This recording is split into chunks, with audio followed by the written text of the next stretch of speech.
painel incrível, multinacional e multicultural, temos agora a Celine Tricart, da França, Joel Benson, Nigéria, Chae, Coreia do Sul e Ricardo Laganaro, do Brasil.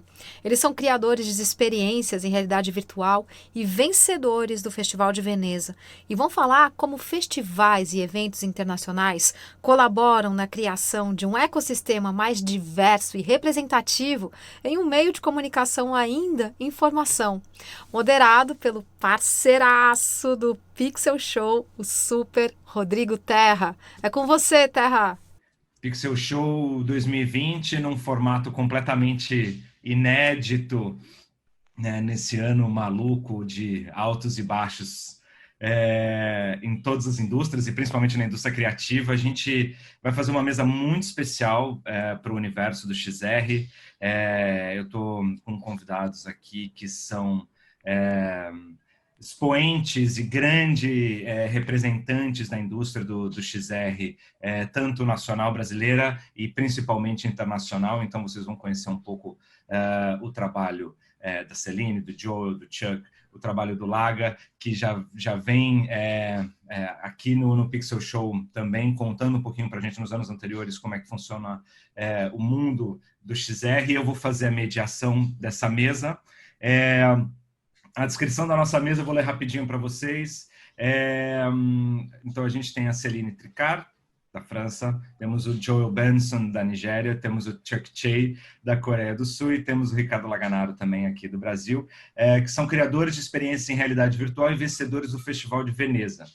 Nós vamos discutir como festivais e eventos internacionais colaboram na criação de um ecossistema nativamente mais diverso e representativo em um meio de comunicação que está ainda em formação, ou seja, o XR ainda está acontecendo.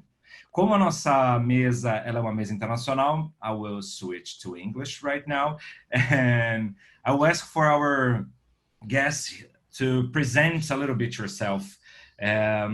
So we can start with Celine. Well, hi everyone. My name is Celine Tricart. I am originally from France and I live in Los Angeles in the United States of America.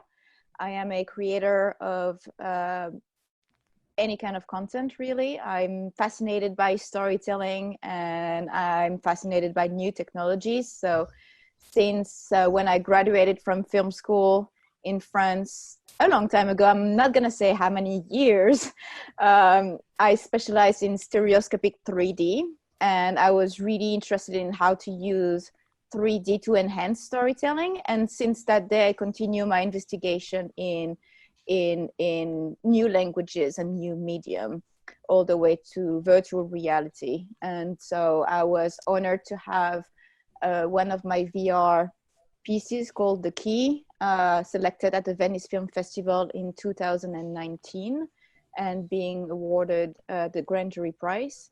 And more recently, I was serving as the president of the jury for the 2020 edition of the festival. And we've seen gorgeous new experiences in a very interesting, weird context of COVID-19, obviously, and really pushing the boundaries of what VR can do to bring us all together in those times. Wonderful. Chuck, I'm following my screen over here. Okay. Hello, I'm Chae. I am the director of Buddy VR. I'm also a filmmaker who practices in various different genres, including feature films and commercials. My career, I would say, kind of started out with interest in a theme park and a 3D technology. I was working as a 3D producer and VFX supervisor in Korea, and that kind of it naturally led me into the VR world. Also, I've been just traveling, working, making content, and I was lucky enough to get to the festival with my the latest VR piece, and here I am. Yep. Perfect. Joel? Okay, so Hi everyone, my name is Joel Kachi Benson. I'm a documentary filmmaker and I make VR content as well. I've been making documentaries for about a decade now, but only just got into VR about a couple of years ago when a friend of mine said, hey, make me a 360 video. And I'm like, how? How does that, how do you do that? And she said, well, you know, go figure it out, but I just wanted to make me a 360 video. And so in trying to explore and investigate that, I just fell in love with this new medium because suddenly it presented a tool to help me push the envelope of storytelling. It's very fortunate that my second film, interestingly, my first VR project was the first VR project out of my country by any filmmaker. And then the second one was where I met good friends now, Ricardo and Celine, where it won Best VR Story at the Venice Film Festival, which is a huge surprise for myself and my team. We're still surprised. But yeah, that's me in brief. I love the visual medium. Storytelling just, you know, gets my blood pumping. So. Wonderful. Thank you. And Joe is from Nigeria. Oh yes, I'm from Lagos, Nigeria. Lagos. I forgot that one. Laga? So hi everyone. I'll speak in English in respect of my good friends here, but I'm much better in Portuguese. I'm Ricardo Laganaro. I'm from Brazil here. I'm also a VR director, XR director actually. And I began working with stop motion animation, and then I went to CGI, and as Chuck, I became a VFX supervisor and a producer before that. And that led me in O2 Films, the biggest production company here in Brazil, who made City of God and other big projects, to become like the director in the innovation department, because I knew a little bit of different mediums and technologies. And then I began to work with immersive content, doing a full dome for a museum that was built for the Olympics here in Rio, called the Museum of Tomorrow. It was a 360 piece, but not with a headset yet. And I used the VR goggles in 2014 as a previous tool for this project. And then because of it, I began to study immersive content, and then I realized when I went to South by Southwest that everybody was talking about the future of storytelling using this headset that I was using as a test tool for a year already. So I began to create content, and then I did some live action 360 in VR. I did a documentary that was part of the project VR for Good with Oculus, the first edition called Step to the Line, and was in Tribeca and other films festivals. And then last year, I was already a partner in Arvore with Rodrigo Terra, who founded the company. And then I did my first interactive narrative piece called The Line, and also had the bless of being one of the awarded with Best VR Experience with Joe and Celine. And it was the same category that Chuck was awarded last year. And then I think we continues to prove our thesis from the beginning of the company, and even before that, when I was in O2, that we could be one of the countries that were doing top content in this new industry. It was in the beginning for everyone, so we wanted to enjoy this opportunity. And since then, that's what we are trying to do from here. Perfect. So the introduction's made. My first question to you guys. Well, we're not just incredible professionals here, awarded-winning professionals with incredible pieces throughout the world, but we are friends because we are chat a lot, and we have on groups on WhatsApp, and we are connected throughout the whole day. Actually, not just us, but we have a whole community that is connected. Daily, in a daily basis, every day, spread all over the world. So for me, this is the first thing that I want to explore with you. XR or VR, AR, MR, and whatever R we can call it, it's now a community of creators that born globally, more than television, more than film industry, more than even I think the beginnings of the internet as well. So we have a global hub that was born with the medium or the new medium since 2016 when we have the commercial VR out there. How you guys see the community in your local hub? Actually, how is the creation? What's the ecosystem? How's the ecosystem is being shaping in France, in Nigeria, in Korea, and here in Brazil as well? How those people, we are connected, but the ecosystem is connected as well. So we have other creators from your countries that are connected and doing and creating movies and creating experiences. We can start with Laga. Okay.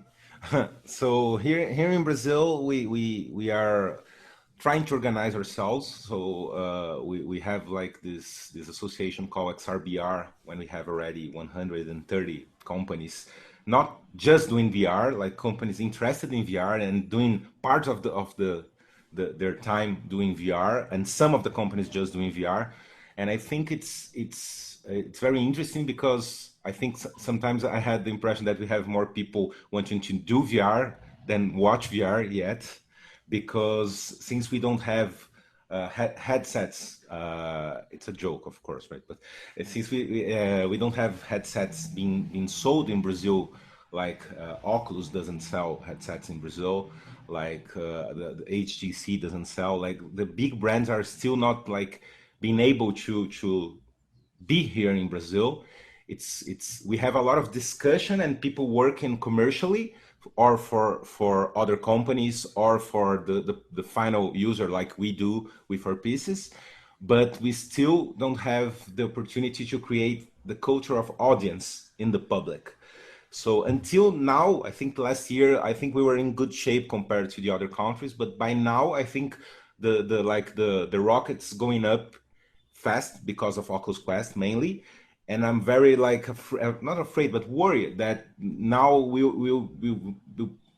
can, as a country, start to stay like behind, because people cannot have headsets at their home. But regarding the community, I think it's one of the first industries that's been very well organized from the start, and people are talking to each other and have the associations and talking to the government, trying to make things easier so the big companies can come to Brazil. But it's kind of a very weird situation, because different sides completely different from each other, the public and the industry. Chuck, can you say something? Because I know in South Korea we have some similarities, right? Oh yes, absolutely. I mean, right now the LBE is slow, and not a lot of people are wearing headsets. But it's not just because of the reluctance to VR, but for being a new technology that is not necessarily needed by people, by the public. It's not that booming just yet, but right now recently a lot of platforms are aiming towards 360 video-based, streaming-based media, VR. And a lot of channels are accommodating that. Just like how we are connected on the internet all together, we're having more conversation than my family. The internet is much more accessible for everyone in Korea, but still they are kind of hard to disconnect the cord, disconnect from the TVs entirely.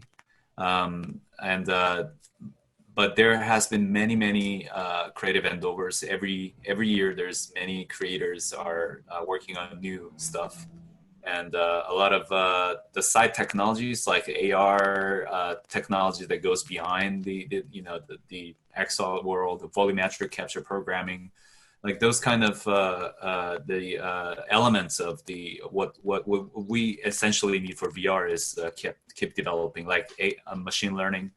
Like, for instance, the government has been very active on investing. They have invested in US dollars, I might need to calculate this. Hold on a second, sorry. Nearly, hold on a second, let me just type this up. Pretty decent amount of money, I'll just say, to to this industry. Sorry, I'm just trying to get this. I should have just translated this actually. Oh man, there's so many zeros. At least, yeah, 190 million USD. Just for aiming for the next 3 years to come, to support all the VR related companies and productions. And they have been opening, not the festival. I mean, they love international festivals like Venice, and they do care about it for some reason, I don't know. But locally, there have been very little festivals and creative support, but things are rolling. Things are rolling. It's not publicly just exploded with VR just yet. Yes. Yeah. Perfect. Joel, what about Lagos, and what about Nigeria, or what you can say about the ecosystem in Nigeria, or even in other African countries as well? How the ecosystem of the creators are organizing themselves is, or you are the only representative?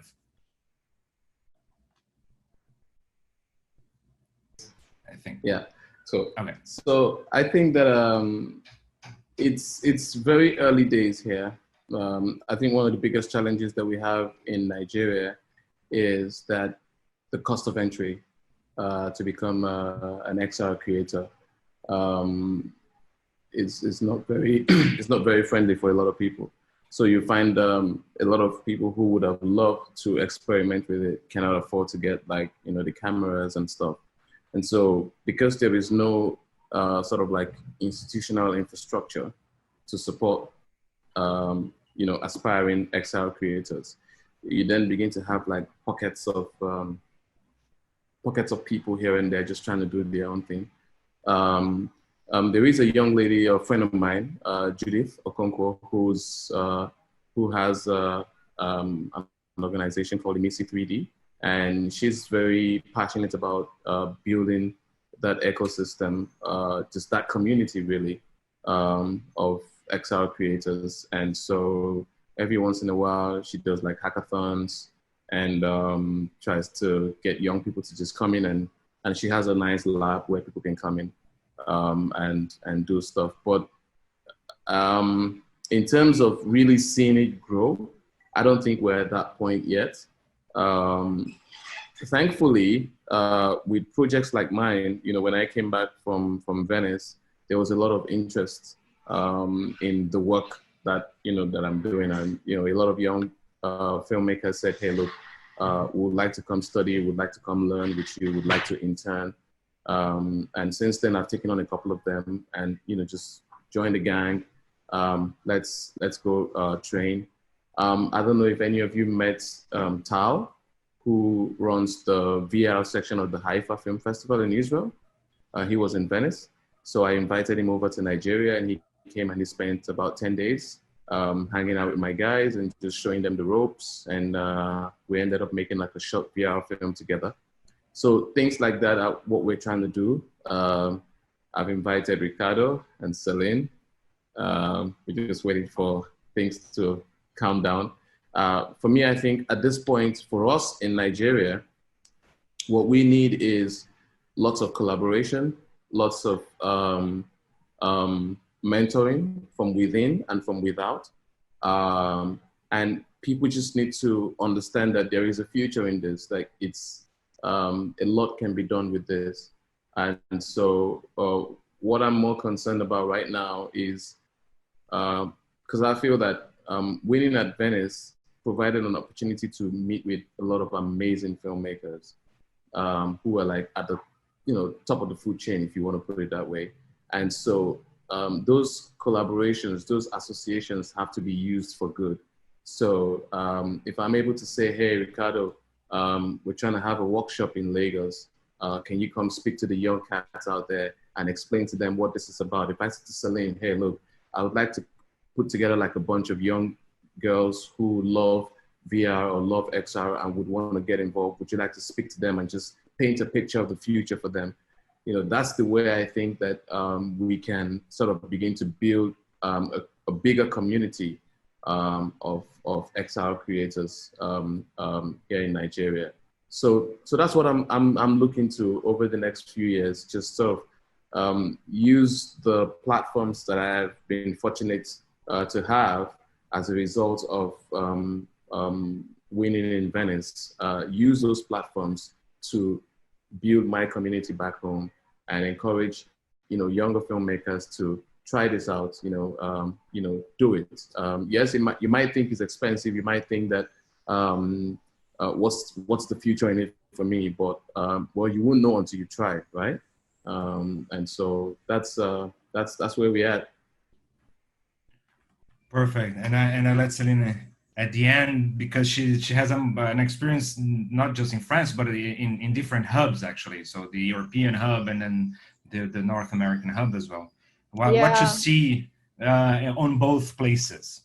Yeah, it's interesting because I'm actually learning a lot already listening to my colleagues here. Like, I didn't know that was the situation in Brazil and in South Korea, even though I was in Brazil just like 6 months ago. But I feel actually very lucky because both the US and France, it sounds like, you know, we are kind of like a few years ahead in the sense that I know a lot of people who are not involved in VR or storytelling or anything who have an Oculus Quest at home for their kids, or lots and lots and lots of people have access to VR headset. It has become affordable for the French, you know, level of like quality of life, and American, of course.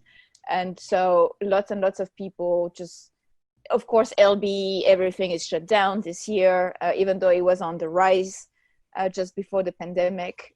So lots of people had their first experience of VR in a location-based entertainment setting, such as an arcade or a museum or a festival. I was just a few days ago attending an event in Paris where they set up in the biggest train station, subway station in Paris called Châtelet.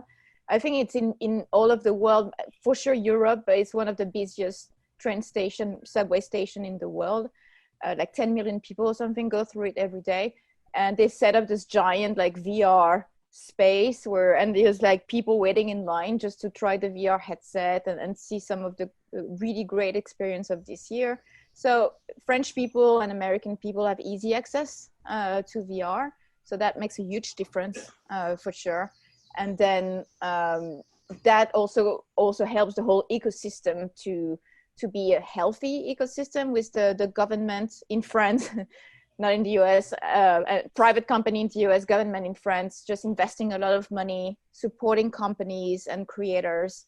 So that's why when you go to festivals such as Venice, you see a lot of French projects, and of course you see lots of American projects as well. It's just easier. We're very privileged in the access of technology and the access of funding for creators. Now, the funny thing is that it's still a very small world where you always see the same people. And that's also sometimes a bit frustrating for me, even though I am one of those people. But it's like, I would love to see new faces. I would love to see, and I love teaching, and I love trying to drag people, like, I think interesting younger people who have an interesting perspective on things and fresh, you know, ideas. It's like, but they kind of like, yeah, I want to make films. It was like, yeah, don't worry, you'll make films, but like, come play in VR because we need your ideas, we need your freshness, we need your excitement. And yeah, so yeah, sometimes I wonder, like, I would love to see more people involved and more ideas, and just not always. I mean, I love you guys. I love seeing you in all the festivals and events, but you know, sometimes it's like, oh, more. We need fresh meat.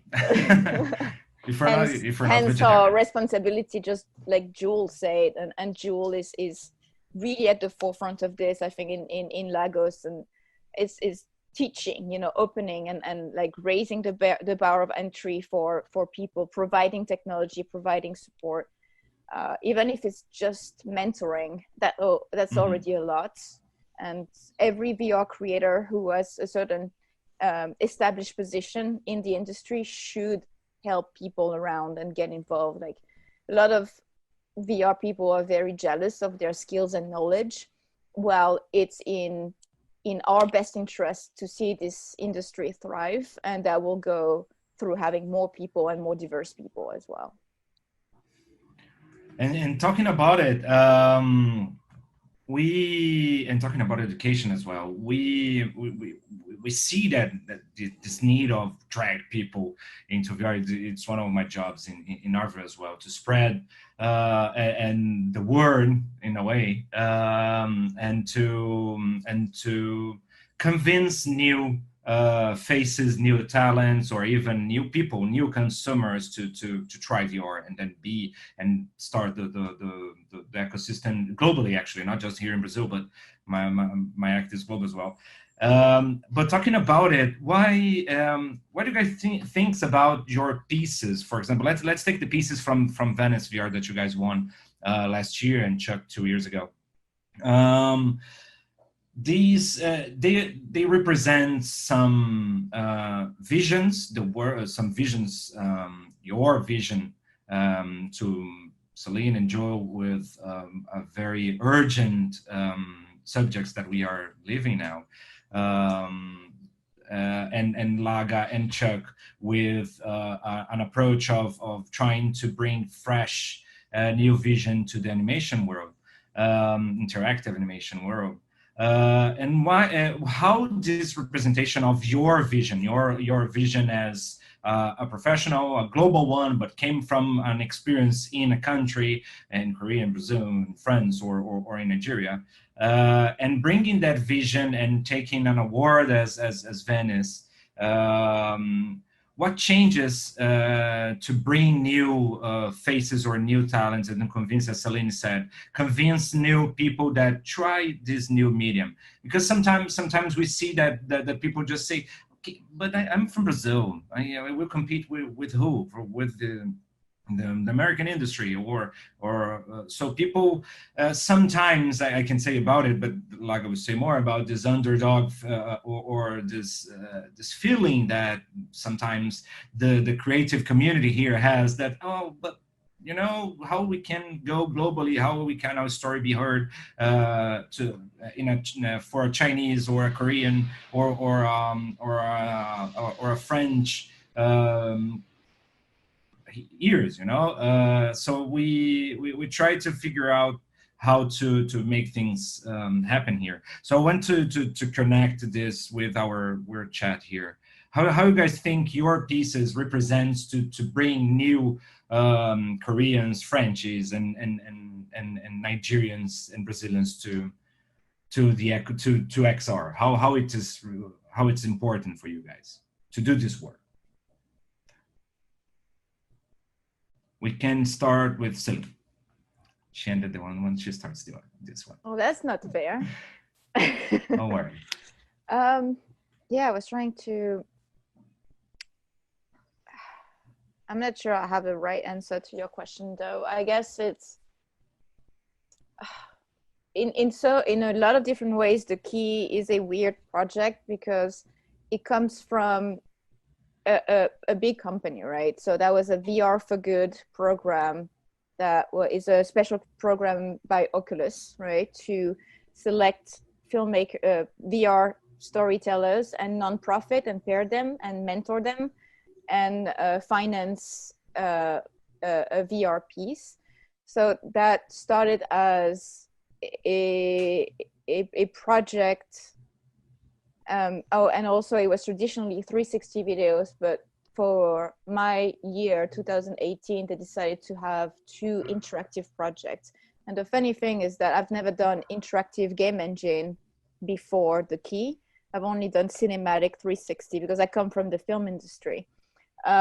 So it was interesting because even though it is a big company with decent budgets, it was still a risk that they took, taking me and giving me the opportunity to do an interactive game engine-based project. I had no idea. I've never done animation in my life before. I didn't know what a poly is. And it was like, people start talking about poly count. I was like, what are you talking about? So I literally had to learn from scratch everything. And by the way, we did the key in 4 months. So that was also nuts. We didn't sleep much before premiere the Tribeca Film Festival. And I guess when, I think it means a lot to people when I come back to France, for example, and who are like, Celine, how come you did this crazy project? I went to Venice, and you're from the countryside south of France, and nobody in your family, like nobody in my family is involved in entertainment or anything like that. I was like, how come, you've went all the way? And I was like, and that's also part of my message when I try to get new people in our field, is that you don't need to be born in the Silicon Valley, or you don't need to have, a Parisian's connection to the film industry or whatever. And it's actually a space that in France and in the US is quite open, because most people, there is no school for it, there is no training for it, so you learn as you go. You have YouTube tutorials. Like I bought a book, and I learned Unity writing a book, that I bought secondhand, somewhere. And so it's actually an industry. It feels high tech, it feels complicated, but if somebody from the countryside, of France can somehow learn the craft and go all the way to Venice, that says a lot. So there's a lot of little girls and little boys out there that might feel it's unattainable, but really it is. And hopefully even better now that people like us are trying to support and mentor. And you, Joe?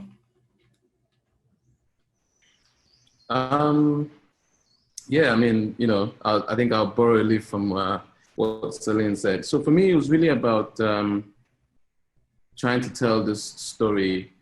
If I go back to what I said in the beginning, my first discovery of VR was sort of like, oh, wow, what a tool to push the envelope of storytelling.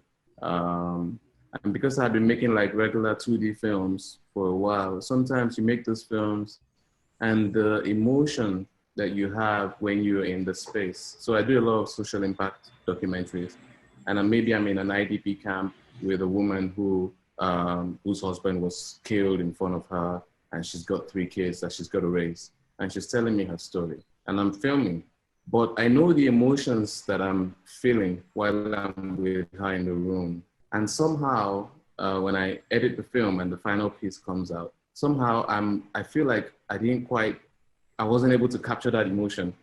I don't know if that makes any sense in the film. But when I wore the headset for the first time, I'm like, wait a minute. So I don't even need to do anything. I just need to put people in this space and let them feel what I'm feeling.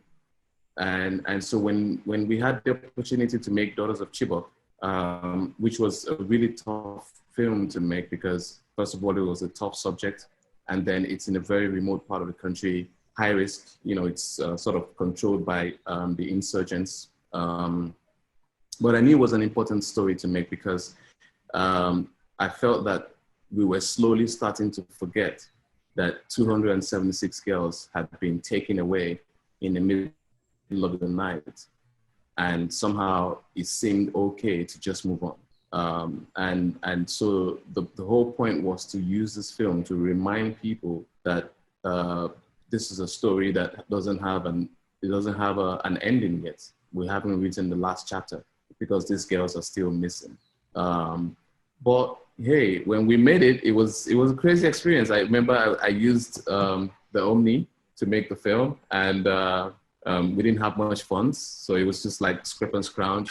We didn't have a monitor to monitor our shots, so we just put it there, use our hands and frame and hope for the best, and then hide in a corner. It was a really crazy production. But I think that what that taught me, what the Daughters of Chibok experience taught me, is that at the end of the day, story is key. I mean, you gotta, if you have a great story and put your heart into making it, good things will happen from then on. And so when I speak to young filmmakers back home in Nigeria, I say, hey, look, man, if you can just find the right story and put your heart into it, great things can happen for you. It's really, like I said, when I came back, a lot of young filmmakers were really encouraged, like, oh, wow, you know, this is some guy from, I remember a lot of people asking me in Venice, like, do you guys do VR in Nigeria for real? You know, and it's just, you know, I'll just laugh and say, yeah, well, you know, we're trying. But what it did is that it's encouraged a lot of young guys.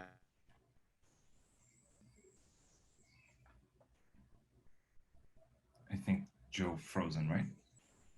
Yeah, to say, hey, look, man, if Joel could go out there and, you know, get a level, you know, at pretty much the highest level, you know, then we can do it, you know, then we can do it. So that's pretty much what I feel is what I've gotten from the experience, that it's possible for anyone. And I say it all the time, that it's possible, you know, all you need is just. Yeah. Joe? Joe, I think I think your internet connection is having some glitches and yeah, it's frozen when sorry. you say like everything it's possible, and then the end we couldn't hear. Oh yeah, you lost that part, yeah. Yeah, just after that is possible. Now you're back. Yeah, now you're back. Oh, okay. Sorry about that. It was internet connection. One of the very many challenges that we have in the spots, but No worries.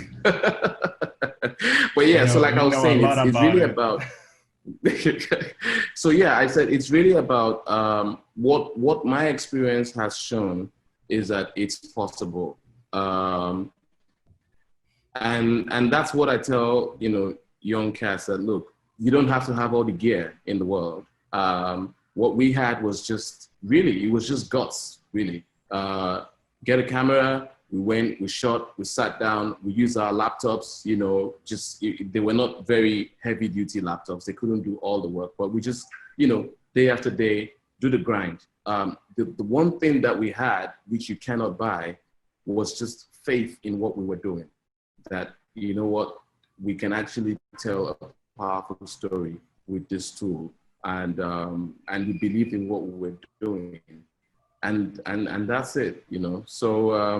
So my advice to my guys all the time has always been, just have faith, man. Just do it. You know, if you have the faith, if you believe in it, it's possible. So don't wait for everything to be in place, because if you wait for the infrastructure, you want to wait for funding, you want to wait for access. Well, we're in Nigeria, we're in Africa, where if you were in the States or in France, you know, where there are opportunities for funding and for grants and all that stuff, that will be fine. But you're not there.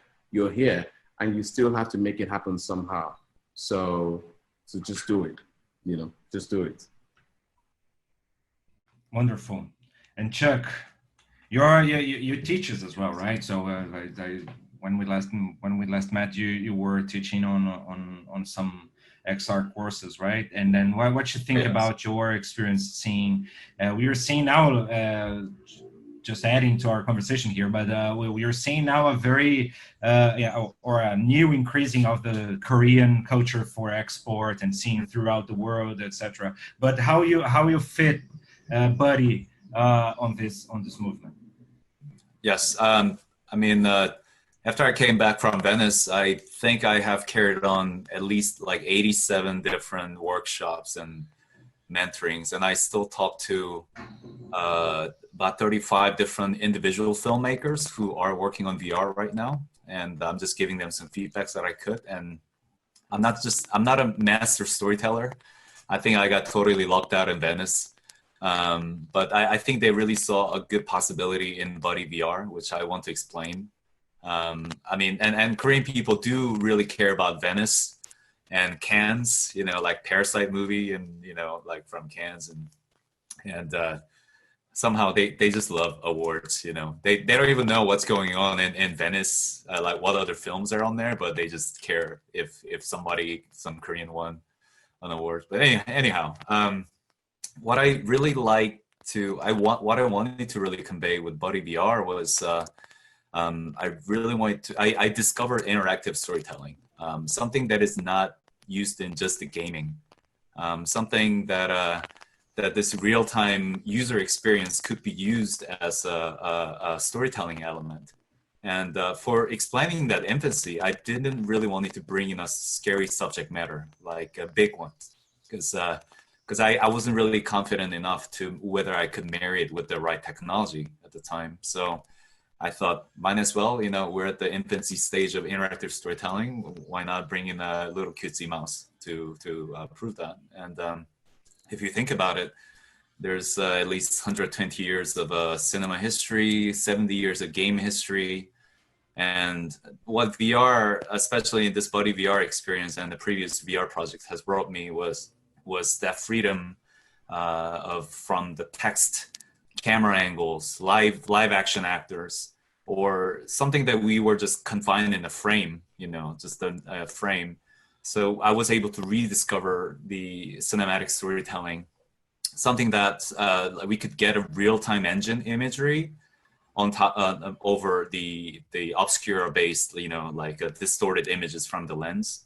So this is something that I really rediscovered with the VR that was possible, what everything was putting together. And it was also helping me to direct a feature film in China, even though it was a flat 2D film like legacy material, but I was able to expand my view from the experience that I learned from the VR. I was able to marry that with this 2D camera work and the editing timing and whatnot. So this actually brings me to this, my conclusion of this is that, I mean, we still are having these issues with technology in the market. I remember my mentor, Thomas Furness, if you type in Google, a grandfather of VR, he's on there. He's like the first VR guy. You really? Yeah, I mean, yeah. God. I mean, he was like you know, like leader of the, you know, the 60s VR technology, and his mentor, you know, also Christopher Stapleton.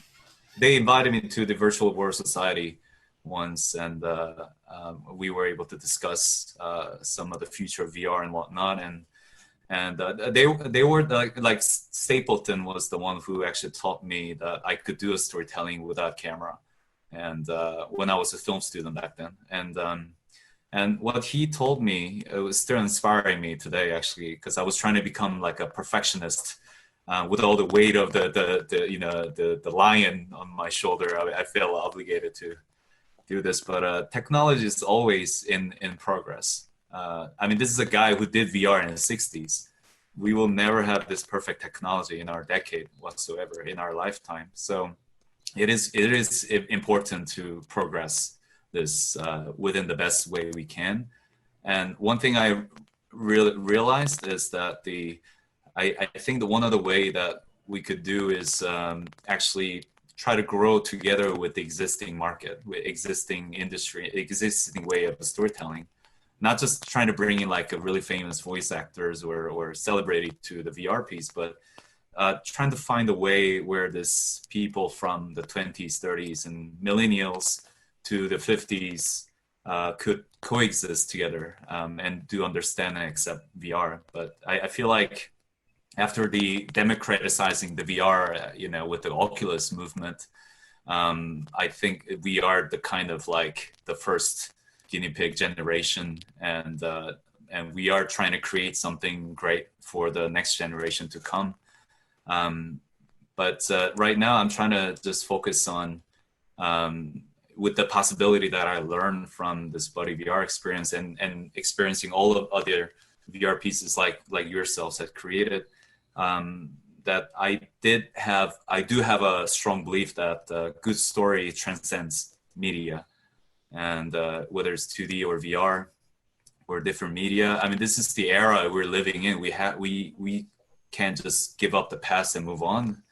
And because I don't know about you, but I got less than 20 years to be really active in the industry before I go, you know, retire mode. And for that, within that time frame, I want to make the best of it, you know, so I could reach out to the bigger audiences, you know, public at the same time try to tell my core story of my personal side of things out there to the world, you know.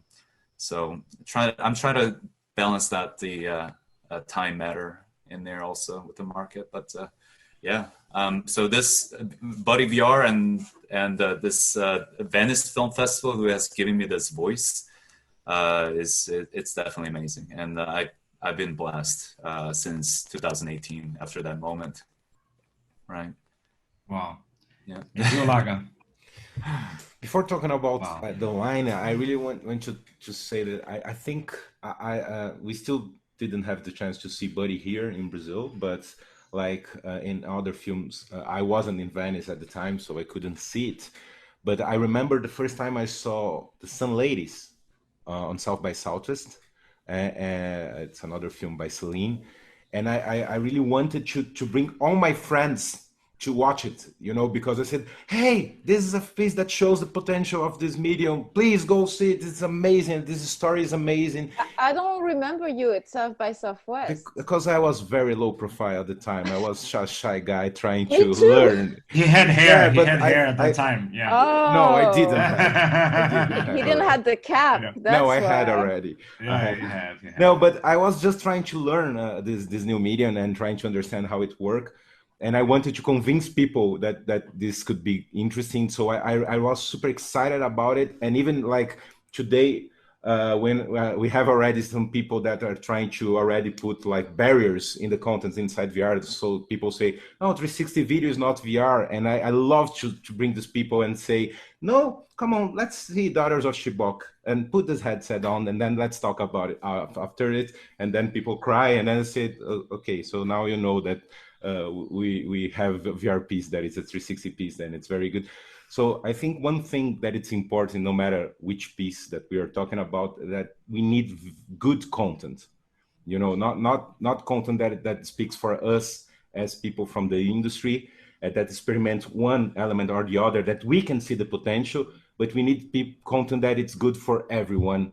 And it can be like a social content, can be more commercial, like The Line or Buddy, but as Joe was saying, like something that put people's heart like into the experience, and I think the work that everybody in this room here does do these kind of things in favor of the medium.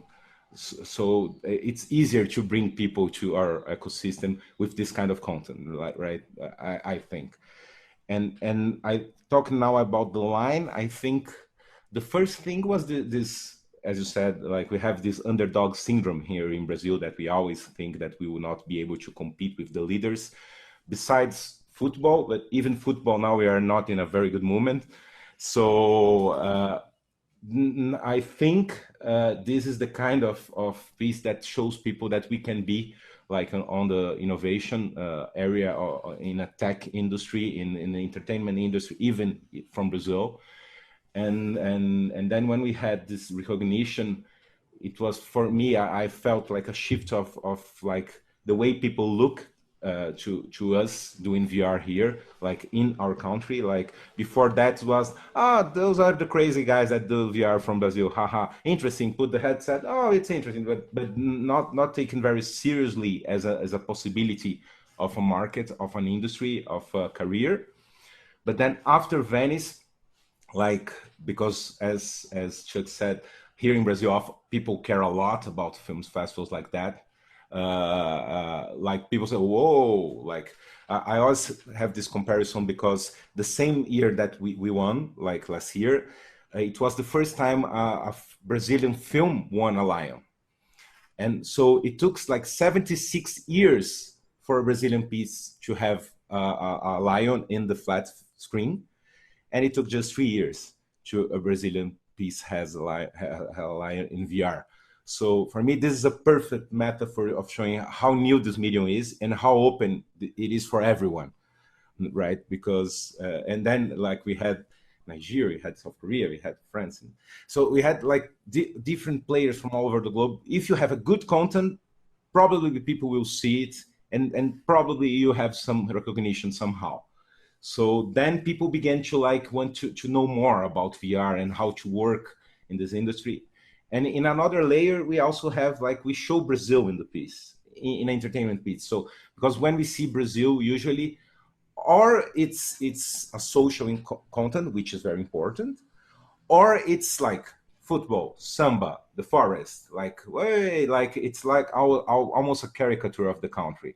And we create a piece that it's like a love story, a regular love story, and shows Brazil in a natural way, like we see Los Angeles, like we see New York in a romantic comedy.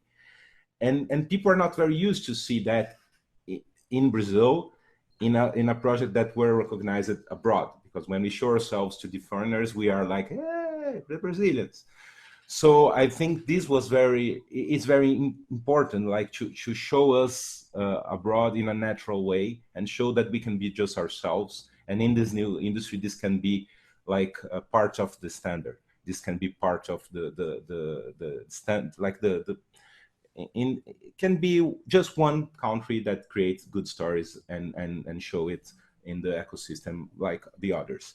So for me, I think this was the most important thing, and I still think like now that with all the recognition that we are still having, that people finally begin to understand that this is like a maybe once in a lifetime opportunity as a filmmaker or as a creator to be more seen abroad, just by doing something good and not having to be part of a bigger like structure or a big industry or moving to LA or moving to other country to be able to maybe be part of these other industries like films and games. Yeah, wonderful. And then we are coming to our end now. So I want you guys just to make your final thoughts, actually. But I want to add something to that final thought. How we can spread and guarantee that other film festivals and other or even helping Venice continue this great work of giving different voices a spot and then actually bring to the world different places that doesn't just show one vision of the world or another, or just a commercial piece and without any other value that for the different communities in the world. So how you guys think that we as creators, how we can help to the other festivals to be more open and to be open? And I want Celine to start because she presides. She was the president of the jury this year of Venice the VR Festival, and then and how to guarantee that look into different projects and different visions of the world to be on the right spot. Actually, yeah, it's interesting because just a couple of days ago, Michel Reillac, one of the two curators of Venice, alongside Lise Rosenthal, did a conference here in Paris. I went to see him, and he spoke about the numbers of the Venice VR Expanded Edition, which was this year's VR edition that was online, as well as in 14 cities around the world. I do believe Sao Paulo was one of them, wasn't it? Almost, no? Yeah, because of almost. We have to like not do it like just like one week. We missed it for a week actually because here everything was shut down and things are getting slowly being open. But anyway, next year we'll do it. So apparently, those are numbers that he shared a couple of days ago, that the satellites, so 14 cities around the world were all sold out.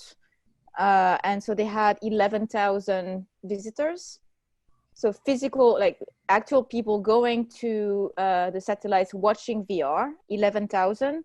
And then the selection was also available online on Oculus TV and Viveport and VR Chat. And they had about 100,000 visits too. So those numbers are still increasing because they're collecting numbers from all the developers. But what's interesting is that a normal Venice Film Festival, there is about 9,000 people going in the VR island. So already just with the satellites, we have more people, and with the online selection, we have 10 more people than the lucky few, the lucky elite that can make it to Venice, and then the VR island in Venice during the festival. And I really hope this is something that other festivals will start doing, and that Venice will continue next year, which is really bringing VR to the general public and to people who are not, you know, able to travel and go to those fancy festivals all around the world. We want our film to be seen. And you know, there is nothing more beautiful for VR creators to see people like, you know, parents or grandparents and taking their kids and going to see VR and reacting to VR and talking about it, and people who's never tried VR before and this is the first time, and it's your piece. And you know, and like I can't tell you how many times I cried because, you know, people were just crying or excited, or like, and it was like, oh, I'm so happy. And you know, I think Joel can remember in Venice when we met, he was like, yeah, I have this piece, and I'm like, oh yeah, another guy who wants, you know, has done a piece and I have to see it now. And so I went to see Daughters of Chibok. I was like, I have to do it because I met the guy, so I have to go see it. And then I literally like feel my headset crying. I was like, it hasn't happened in a while. I couldn't see because I was like too many tears in my eyes. And then I removed the headset, and I sat there for 10 minutes like crying, and I was like a zombie looking for Jewel everywhere in the VR island. And I was like, Jewel, and I cried in his arms. And like those moments are very precious, and it shouldn't be just the festival elite that can, you know, have those feelings and this emotion. So those numbers are very precious, because I hope this is going to encourage Venice to continue not only their VR selection, but also bringing it to satellites or events around the world, and also more festival. People want to see those pieces. They want to see good storytelling in VR. They're often lost because they don't, even if they get their hands on the VR headset, there's so much stuff out there. There is no curation. It's really hard to know, like so many people send me messages of like, Celine, do you work in VR? Like I have a VR headset, what do I do now? Versus, you know, having this place when we can have high quality, emotional, social good pieces, just stuff that will blow people's mind and make them fall in love with VR, just like we did. That's it. Sorry for my long monologue. Wonderful. No, marvelous. Chuck, your final thoughts. What you think? Oh wow, it's thanks for sharing that. That's very interesting. I mean, this definitely brings the origin of VR into home more like, yeah. I mean, and there was one in South Korea, wasn't it? I believe it was in I think it was in China. I don't think. I'll check. Yeah. Okay, maybe I missed that on that. But yeah, I mean, thanks to internet, I believe, you know, the VR was born in as a native born from computer and internet, and it's great to hear it's actually thriving online, you know, over the offline also. I wasn't really prepared to say my final thoughts here, but just to be simple, thanks for having me, and and I'll keep this progress happening for today, even though it's not perfect today and maybe not be tomorrow, but hopefully it will keep on impact the others. And I mean, as a creator, I can only tell one story in my life, but I really want to support the others to bring their story to, and especially with this special medium, if possible. So yeah, it continues on. Yeah. Definitely. Laga?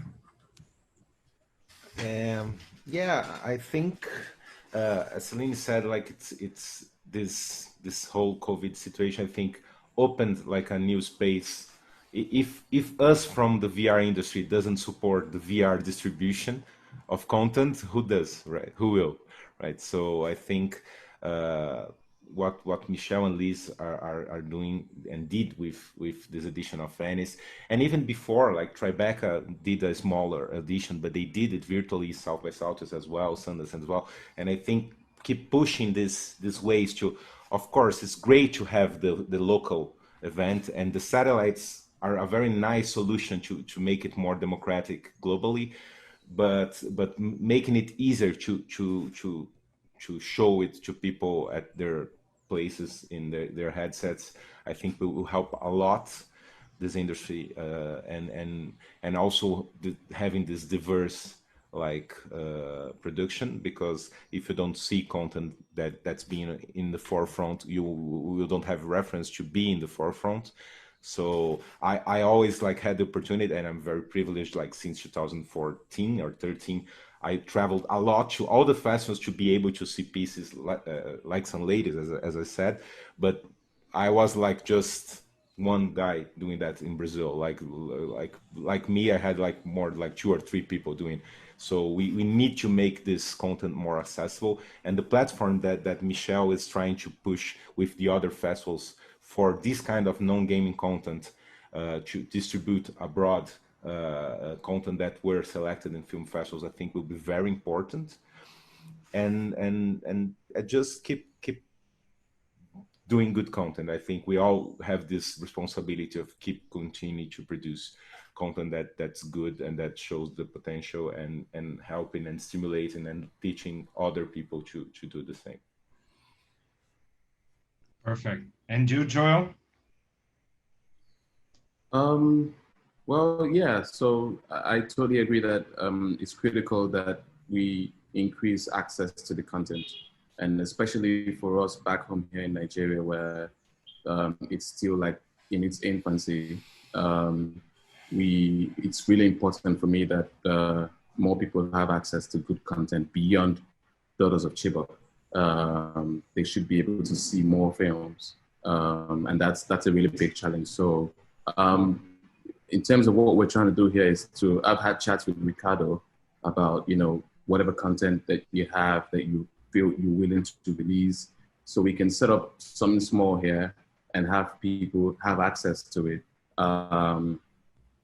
Internet isn't that great, so streaming content online might not be the best solution at this time. So you want to be able to have content that you can deploy to the Quest or the Go, and people can just come into a space and see it. Because yes, it's one thing to tell people this medium is great, it's fantastic, but it's another thing for them to actually see great content that is done not just by you. Because like what Chuck said, how many films can you make as one creator? So I show them in Bakassi, I show them Daughters of Chibok, that's it. But you want to show them a whole range of stuff. You want to show them interactive stuff. You want to show them linear stuff, because you show them the possibilities.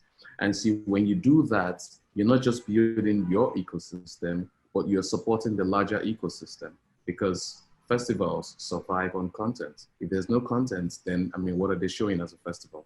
And so what you're doing is that, yes, you're building this community in your neighborhood, in your locality, but you're also encouraging them to say, hey, look, when you go out there and make something, send it in. If I go back to the story of how my stuff got to Venice, when I made the film, I didn't think about Venice. I wasn't thinking about Venice. My friend said to me, Judith, she said, send it to Venice. I'm like, no, Venice is too big. Think of something smaller. Look for a smaller festival. She said, no, it's got to be Venice. And she sent me the link, and I said, okay, well, I don't want to, piss her off. So I'll send it to Venice, and look what happened.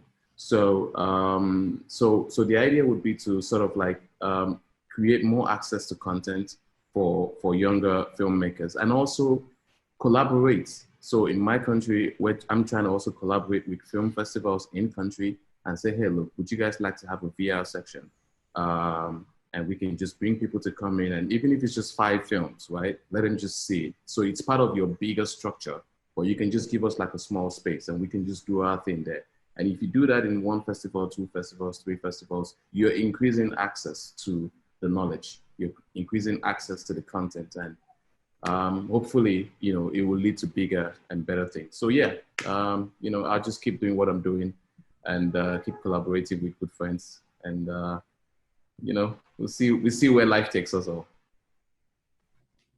For sure. So guys, thank you so much for your time here and to share your, it's always incredible to talk with you. I think you could be here the whole day. And then we're just finishing here, so just switching back to Portuguese a little. Obrigado a todos que assistiram aqui ao nosso painel. Obrigado, Celine. Obrigado, Chuck. Obrigado, Joel, for the participation here as well, and por participarem aqui. Eu, Rodrigo Terra e o nosso Ricardo Laganaro estaremos ao vivo com vocês mais alguns minutinhos para dúvidas, questões e algum comentário que vocês queiram fazer. Acompanhem a gente, sigam o festival, continuem curtindo o Pixel Show 2020. Obrigado a todos e até mais. Obrigada.